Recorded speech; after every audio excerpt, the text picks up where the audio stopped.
ভাই একটা বিস্কুট আর একটা স্পিড দেন। একটা স্পিরিট আর একটা বিস্কুট লাগবো, আমার দোনো সব আছে। That was legitness. Yeah, it was. Huh? Oh my God! लेकिन एक सेकंड ভাই আমার তো 200 টাকা বাংতি নাই। ভাই আমার কাছে তো বাংতি নাই। ভাই আমার একটা বেসিকেটটা ম্যাচ দিন তো। আগে টিয়া দেন, সিগারেট ভাই বাইকটা বেশি না। ভাই 20টা আছে আর 4টা কালকে দিলে হয় না? এত বড় লুন্দ ভাই ব্যাংক ও দেয় না, আমার কাছে আছেন বাইকটা চাইতেন। তাইলে ভাই কি করতাম? ভাই আমার কাছে তো বাংতি নাই, তাইলে ভাই স্পিডটা রাইখা দেন। বিস্কুটটার দাম কত? স্পিডটা রেখা দিলে আপনার হচ্ছে 10 টিয়া। ভাই আমার কাছে তো বাংতি নাই।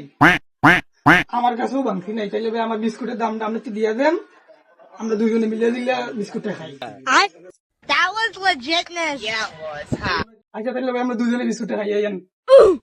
अबे साले रुको जरा सबर करो কি দ্বন্দ্বই করতাম এই যে ভাই, কাস্টমারের নাটক আর শেষ নাই। এরকম নাটক দেখলে আর সিনেমা দেখান লাগতো না।